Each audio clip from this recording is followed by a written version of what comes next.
Voilà, la RDC a joué 2 matchs pendant cette trêve du mois de mars avec 2 victoires à la clé face d'abord au Soudan du Sud, 1-0 au Stade des Martyrs avec le but de Théo Bongonda, le Messi congolais comme on l'aime bien appeler. Après, ce deuxième match était à Nouakchott, la capitale mauritanienne, pour 2-0 en faveur de la RDC. Déjà, Jean, comment vous avez trouvé la performance des Léopards sur ces 2 matchs?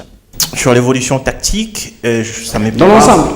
Ouais, mais je pardais là. Sur l'évolution tactique, ça me plaît pas, mais le football, c'est pas que la tactique qui compte. Il est physique, il est tactique, et puis il est aussi mental. Mais à la fin, c'est 3 dimensions. Non, c'est ce que je dis. Okay. C'est 3 dimensions qui comptent, mais bon, voilà, il faudra dire que les plus importants pour nous dans cette campagne, parce que déjà on s'est pris une perpète contre le Soudan, c'était une tache d'huile. On fait un match nul contre les Sénégal alors qu'on pouvait le gagner, ce qui nous reste des matchs assez importants, même si les adversaires n'étaient pas aussi détaillés pour la République démocratique du Congo, au vu du contingent, au vu de joueurs, des talents que nous régorgeons, mais aussi de la constance que nous avons affichée depuis un certain moment au partir des éliminatoires de la Coupe d'Afrique des Nations et aussi de ces éliminatoires de la Coupe du Monde. Donc voir la RDC gagner ces 2 matchs, globalement, moi je suis satisfait, mais je suis satisfait à 50% parce qu'il y a bien des choses qu'il faudra franchement régler pour répondre à ta question, pour ne pas réchuter dans les travers du passé. Voilà, la RDC qui n'évolue pas tactiquement, beaucoup de gens reprochent ça à Sébastien Desabre, mais quand même il y a des victoires. C'est quoi le problème aujourd'hui de Sébastien Desabre? Est-ce qu'il s'est dit, il ne veut pas se risquer, changer aujourd'hui la tactique, peut-être ça va avoir des problèmes sur le résultat sur les terrains. Je le disais en off tout à l'heure, c'est qu'on a un entraîneur qui veut faire de l'équipe nationale de RDC son club à lui. Il veut nous faire du FC des Sabres. Son club à lui. Pourquoi? Parce que c'est un entraîneur en fait qui ne veut pas prendre de risques, qui ne veut pas évoluer. Il y a eu 2 matchs avec 2 profils de matchs différents. Le premier match, on est à Kinshasa, on joue le Soudan. Le Soudan du Sud, c'est rien en termes de football. Le Soudan du Sud face à la RDC, et on les corrige tous les jours. Seulement que Sébastien Desabre, quand il est face à un adversaire où il doit faire le jeu, où il doit dominer naturellement, il est incapable de le faire. Pourquoi? Parce que monsieur, il a un système de jeu. Ça, on peut comprendre. C'est un coach à caractère défensif. On peut comprendre. Mais quand dans ton collectif, tu as des joueurs capables de t'apporter techniquement au-delà de ce que tes joueurs préférés, tes joueurs qui t'apportent une assurance défensive, quand tu as ces genres de joueurs-là sur les bancs et que tu les fais pas jouer, c'est là qu'on se pose des questions. Parce que tu peux pas, et je ne comprends pas, comment tu peux jouer dans un match au Stade des Martyrs, plein à craquer, face à une équipe soudanaise où c'est pratiquement tous des amateurs, vous jouez avec 2 numéros 6. C'est inacceptable. Tu peux me dire, je suis un entraîneur, j'ai mon système de jeu qui est un système de jeu défensif. On l'accepte, on le concède. Mais tu ne peux pas jouer contre une équipe qui ne va même pas t'attaquer avec 2 numéros 6. Ça, c'est incompréhensible. Après, sur le match contre la Mauritanie, on le savait. Sébastien Desabre, quand il faudrait réagir, c'est là qu'il est le meilleur. Rappelez-vous à la CAN, le match qu'on fait contre le Maroc. On parle du meilleur match de la RDC. Pourquoi? Parce qu'on savait que en face, ils sont beaucoup plus forts. Nous, on a la défense. On va jouer sur les contre-attaques. Et c'est comme ça que ça marche. On l'a vu contre la Mauritanie. Ces genres de matchs, c'est les matchs les plus faciles pour Sébastien Desabre. Rappelez-vous, depuis son arrivée, c'est peut-être l'entraîneur qui a perdu le moins de matchs à l'extérieur. Depuis qu'il est là en RDC, quand on se déplace, la RDC ne perd pas. Pourquoi? Parce que quand on se déplace, Sébastien Desabre, dans son idée, il ne va pas faire les jeux. Il laisse les ballons à l'adversaire, vous venez, et ensuite on procède par les contres. Et c'est comme ça qu'on marque. La vitesse de Wissa, même s'il n'a pas été très très bon dans ce match-là, la vitesse de Méchac, qui pour moi n'est pas très loin d'être homme du match. Donc c'est par cette façon de faire-là que Sébastien Desabre brille. Mais seulement qu'on est la RDC. À partir du moment où l'adversaire en face n'a pas le niveau, produis-nous du jeu, produis-nous un beau spectacle. On ne peut pas accepter un tel match contre le Soudan du Sud, au Stade des Martyrs qui plus est, avec un résultat aussi Est-ce que c'est manque de production des jeux sur les terrains, c'est manque d'être aussi d'avoir la fougue? Il prend pas les risques. Contrecarrer les affaires de la RDC sur ces éliminatoires. Non, mais vous savez que moi je suis adepte du beau jeu. Quand ça joue, quand ça gagne avec manière, moi ça me plaît.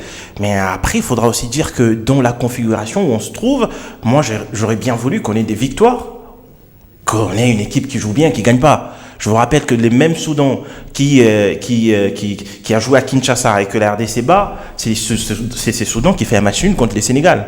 Les Sénégal, alors, un prétendant sérieux à la qualification dans cette poule B. C'est ces mêmes Soudans qui tient à l'échec les Soudans qui nous a battus, un but partout. Ce que une équipe, elle a beau être nouvelle, elle a beau être rien sur les plans continental, n'est pas avoir d'histoire sur le plan mondial, c'est peut-être une équipe en carton, mais quand ça joue sur le terrain, ils ont des joueurs. J'appelle ces genres d'effectifs d'équipes club, au fait, des sélections club. Parce que là, ils sont composés à 100% de joueurs locaux, et c'est des joueurs qui ont pris les temps. Et les compte pas sur les individualités. Effectivement. Et ça joue sur les collectifs. Et ça, devant des grandes nations, peut-être qui regorgent des stars et tout consort, ça peut toutefois sortir certaines choses et qui vous rendent des calculs compliqués. Donc moi, je pars sur les faits que ça reste les éliminatoires de la Coupe du Monde et que tout le monde vient se mesurer à vous avec des idées pour vous faire mal et tout ce qui va avec. Donc en gros, c'est un peu ça, mais c'est pas ça la justification. Maintenant, revenons dans ta question, c'était celle de savoir si la RDC ne peut pas se faire mal à la longue parce qu'il nous reste 4 matchs et ces 4 matchs... Et les fusées sur son jeu, tout à fait. Il nous reste un Sénégal à Kinshasa, il nous reste aussi le Togo à l'extérieur.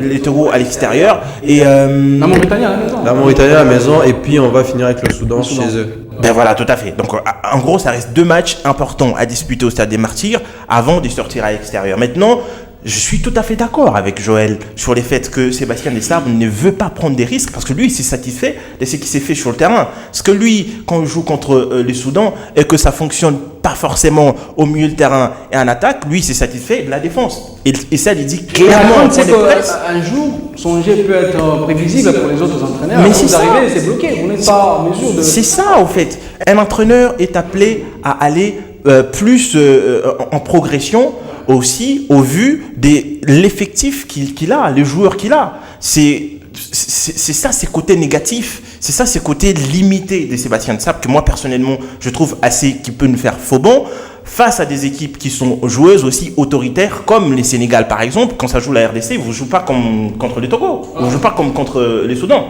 ce qui met en place un système de jeu qui va vous faire mal et quand vous avez un entraîneur qui ne sait pas évoluer et ça devient et Jean, tu as évoqué l'effectif de la RDC. Est-ce qu'aujourd'hui Sébastien Desabre a la capacité de bien gérer cet effectif-là?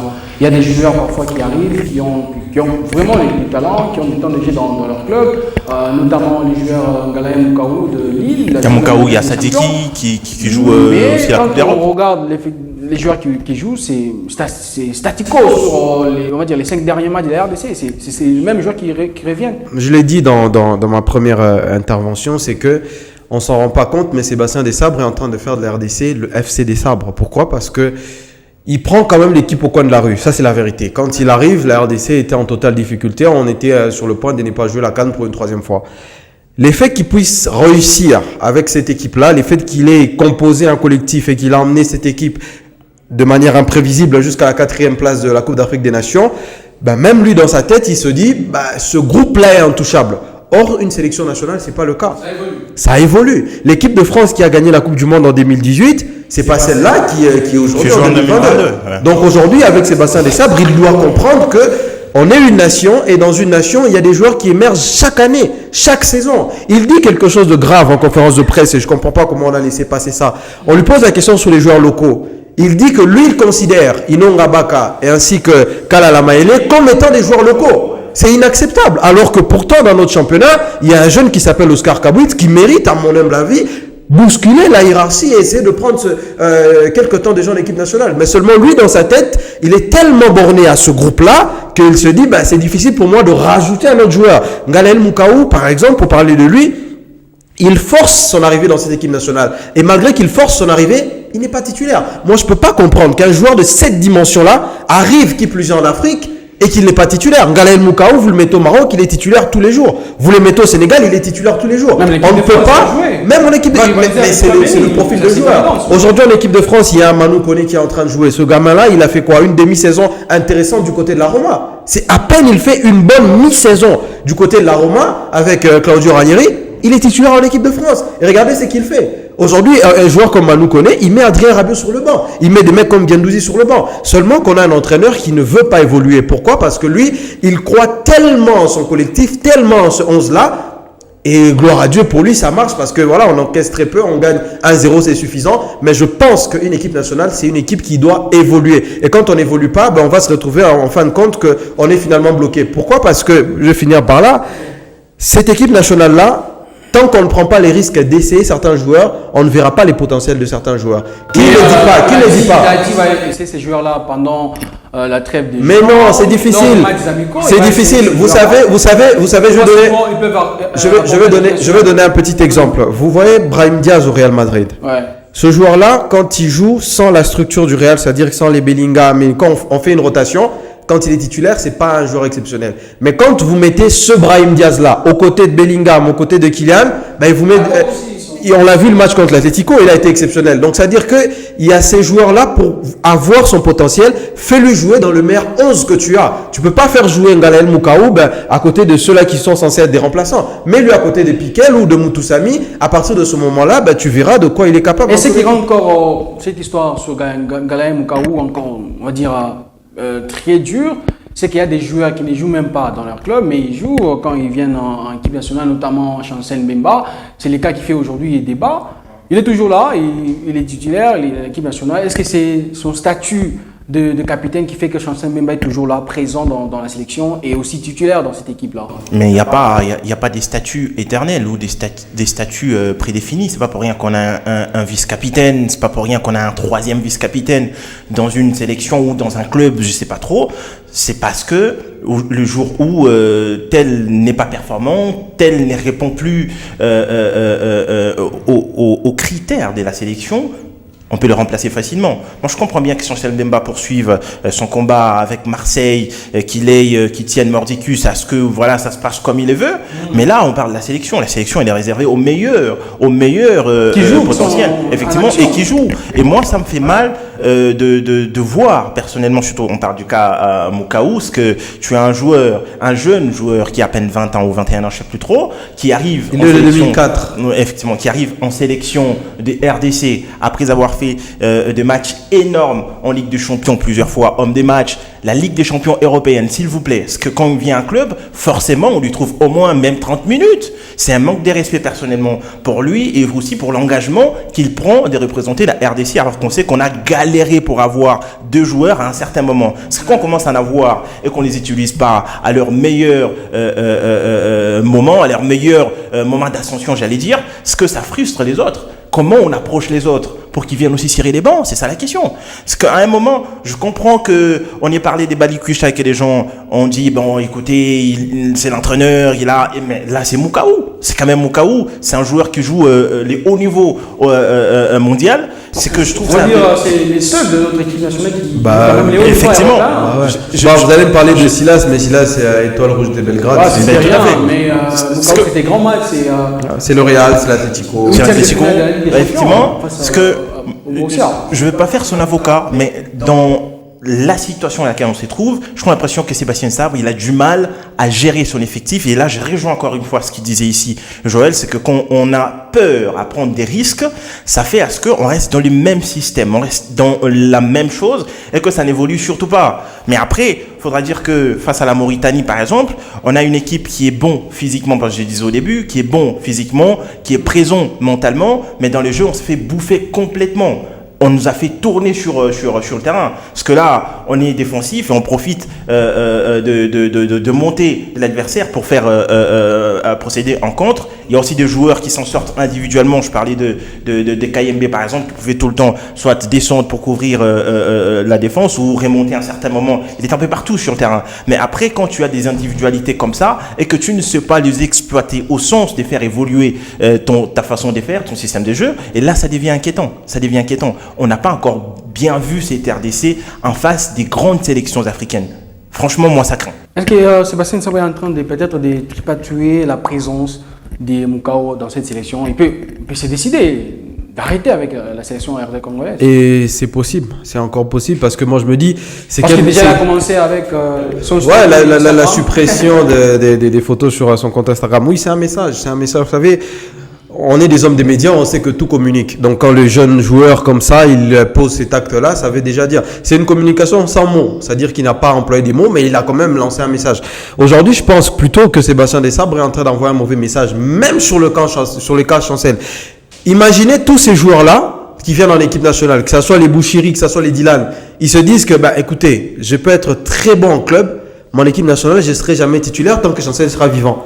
C'est un très mauvais message que vous envoyez. Il y a pas de titulaire, et Sébastien Desabre, il doit comprendre qu'il n'y a pas de titulaire éternel dans une équipe de football. Ça n'existe pas. Et qui plus est en équipe nationale, c'est le rassemblement des meilleurs joueurs de ton pays en ce moment-là. C'est pas parce qu'on a gagné la Coupe. Si c'était le cas, N'Golo Kanté devait toujours titulaire en équipe de France. Hein. Il est champion du monde, il a le statut, il est aimé par tous les Français, mais en termes de performance, Kanté n'a pas le niveau qu'affiche Tchouaméni aujourd'hui.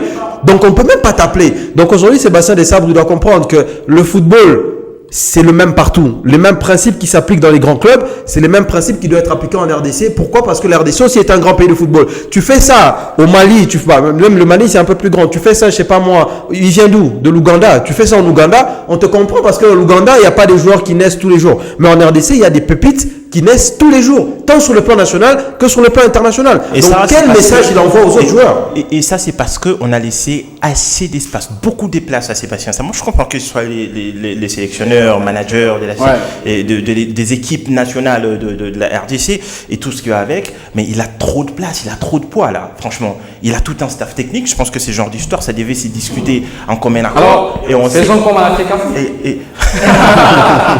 Mais là, c'est une autre histoire. Okay. Mais après, il y a des gens qui pensent que parce que Mbemba était venu en sélection lorsque Claude Leroy était entraîneur et qu'il a commencé à jouer avec Ibenge, il faudra faire la même chose avec Mukaou. Parce que Bakambu est venu à un certain moment, il était titulaire avec Villarreal, il arrive en club, il tire les bancs, on doit faire ça avec Mukaou. Non, les choses ça évolue.